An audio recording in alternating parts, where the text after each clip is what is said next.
നമസ്കാരം. പ്രവാസി മലയാളിയിലേക്ക് സ്വാഗതം. രണ്ടാം പിണറായി സർക്കാരിന്റെ രണ്ടാം പൂർണ്ണ ബജറ്റ് ധനമന്ത്രി കെ.എൻ. ബാലഗോപാൽ സഭയിൽ അവതരിപ്പിച്ചു.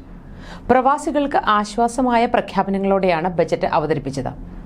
പ്രവാസ ജീവിതം അവസാനിപ്പിച്ച് നാട്ടിൽ മടങ്ങിയെത്തുന്നവരുടെ പുനരധിവാസത്തിന് 84.6 കോടി രൂപ വകയിരുത്തിയിട്ടുണ്ട്.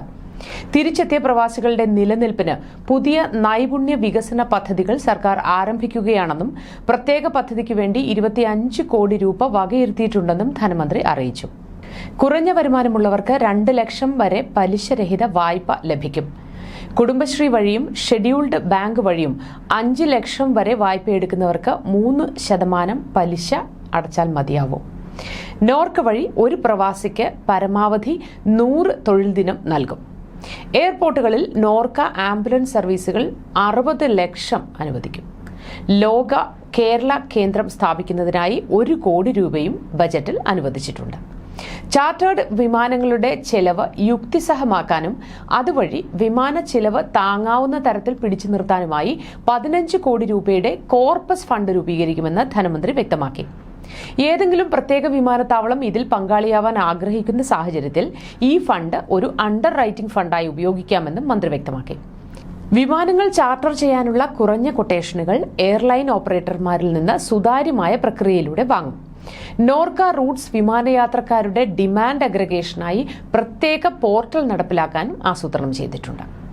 ഗൾഫ് മേഖലയിലുള്ള മലയാളികൾക്ക് കേരളത്തിലേക്കും തിരിച്ചും നൽകേണ്ടി വരുന്ന ഉയർന്ന യാത്രാ ചെലവുകൾ നിയന്ത്രിക്കുന്നതിന് ആഭ്യന്തര വിദേശ എയർലൈൻ ഓപ്പറേറ്റർമാരുമായും ട്രാവൽ ഏജൻസികളുമായും പ്രവാസി അസോസിയേഷനുകളുമായും സർക്കാർ ചർച്ചകൾ നടത്തിയിട്ടുണ്ട്. സംസ്ഥാനത്തുടനീളം എയർ സ്ട്രിപ്പ് നിർമ്മിക്കും. ഇതിനായി PPP മോഡൽ കമ്പനി നിർമ്മിക്കും.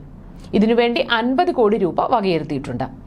എയർ സ്ട്രിപ്പുകൾ നടപ്പാക്കാനുള്ള കമ്പനിക്കായി 20 കോടി രൂപയാണ് ബജറ്റിൽ വകയിരുത്തിയിട്ടുള്ളത്. വിഴിഞ്ഞം തുറമുഖത്തിന് ചുറ്റുമായി വ്യവസായ ഇടനാഴി സ്ഥാപിക്കുമെന്നും ഇതിനായി കിഫ്ബി വഴി 1000 കോടി ചെലവഴിക്കുമെന്നും ധനമന്ത്രി ബജറ്റ് പ്രസംഗത്തിൽ വ്യക്തമാക്കി. ഇടനാഴിക്കൊപ്പം താമസ സൗകര്യവും ഒരുക്കും. വിഴിഞ്ഞം തേക്കടി റിംഗ് റോഡ് കൊണ്ടുവരും. ഇത് വിഴിഞ്ഞം തുറമുഖ പദ്ധതിയിൽ ഏറ്റവും പ്രധാനപ്പെട്ടതാണെന്നും മന്ത്രി പറഞ്ഞു. കേരളത്തിൽ വിലക്കയറ്റം നിയന്ത്രിക്കാൻ 2000 കോടി രൂപ ഈ ബജറ്റിൽ വകയിരുത്തിയിട്ടുണ്ട്. സംസ്ഥാനത്തിന്റെ തനത് വരുമാനം വർദ്ധിപ്പിച്ചിട്ടുണ്ടെന്നും ഈ വർഷം അത് 85,000 കോടിയാവുമെന്നും മന്ത്രി പറഞ്ഞു.